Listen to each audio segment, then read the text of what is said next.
All right, picture this. You're standing on the brink of literally the most important moment of your life. The stakes? Unimaginably high. Your entire life has built up to this exact second. But then, you just freeze. You're completely paralyzed by doubt, and honestly, a sudden overwhelming sense of cowardice.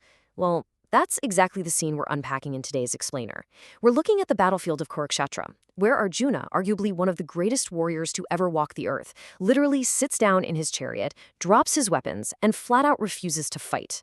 And his guide, Krishna, he doesn't coddle him. There's no shoulder to cry on here. Instead, he hits him with what we can really only describe as a massive psychological shock treatment. So let's dive into Bhagavad Gita chapter 2, verse 3, and dissect exactly how Krishna snaps Arjuna out of this paralysis. To really get the vibe of the moment, listen to the absolute gravity of Krishna's response. Do not embrace unmanliness. It is an unbefitting act. Heed my words. Give up this hollow weakness of heart, O scorcher of enemies, and stand up for battle. Man, just feel the sheer weight of those words. It is a heavy, immediate, and frankly, super harsh reality check. Krishna is absolutely not mincing words here. He's tackling Arjuna's emotional breakdown head on. But this isn't just some angry outburst. As we're going to see, it's a highly calculated strategic intervention designed to totally shatter Arjuna's illusion of fear. So let's look at the anatomy of this shock treatment, specifically the 3 words that changed absolutely everything. The very first word Krishna uses as a weapon is klabyam. This translates to unmanliness, impotence, or just severe cowardice. Now, for a celebrated, world-famous warrior like Arjuna, being called a coward, that is the ultimate insult. It's a direct, stinging slap to his ego. Krishna is basically saying, hey, you're behaving in a way that is totally unbecoming of who you are. He's holding up a mirror to Arjuna's sudden weakness, showing him exactly how ugly and unnatural this cowardice looks on him. It's that first massive jolt of the shock treatment, meant specifically to agitate his pride. But then, immediately after that verbal slap, Krishna pivots. He calls him Partha. Partha means the son of Pritha, which is another name for Kunti, who, by the way, is Krishna's own aunt and, crucially, Arjuna's mother. Now, why does this matter?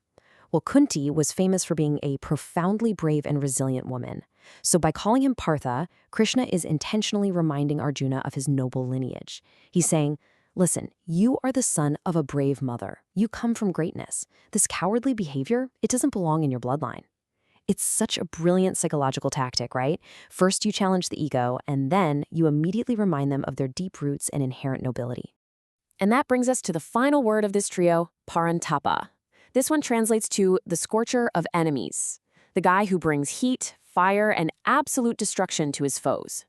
Here, Krishna is reminding Arjuna of his past glory and his totally proven capability. He's essentially saying, look, you're not a victim here. You're the one who makes your enemies sweat. You bring the heat. And boom, that completes the shock treatment. Krishna agitated him, reminded him of his brave bloodline, and then capped it off by reminding him of his own immense, unstoppable power. All of this sets up a profound identity shift, illusion versus reality.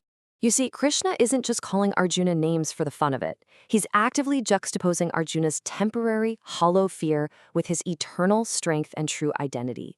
He frames Arjuna's current state as a hollow weakness of heart, something small, petty, fleeting. But he contrasts that directly with Arjuna's true nature, the brave son, the scorcher of enemies.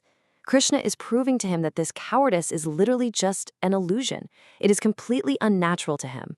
The fear is just a passing cloud, temporarily covering up the blazing sun of his true warrior identity.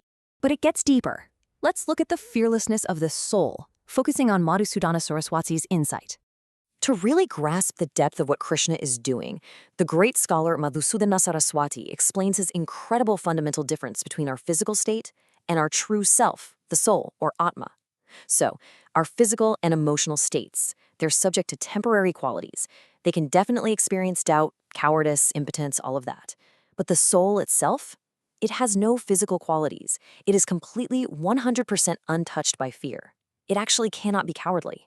So when Krishna commands Arjuna to drop his weakness, he's doing way more than just giving a soldier a pep talk. He is elevating Arjuna's entire consciousness.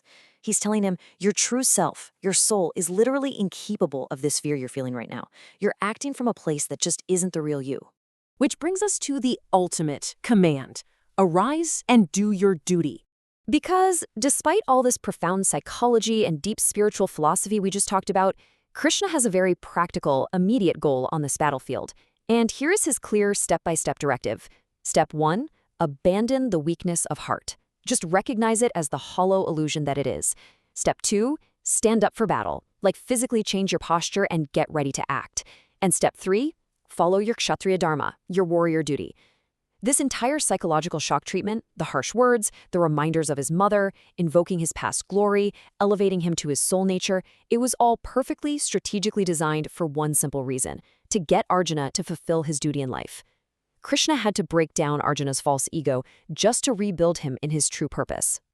So I want to leave you with this final thought today. What is the weakness of heart stopping you from your duty today? Look, we might not be standing on a literal physical battlefield like Arjuna, but we all face those moments, right? Moments where fear, doubt, or just a temporary weakness of heart stops us from doing what we know deep down we're meant to do. Are you letting a temporary illusion of cowardice overshadow your true nature? Remember Krishna's shock treatment. Remember who you truly are. Drop that hollow weakness and stand up to perform your life's duty. Thanks so much for joining me on this explainer, and keep learning.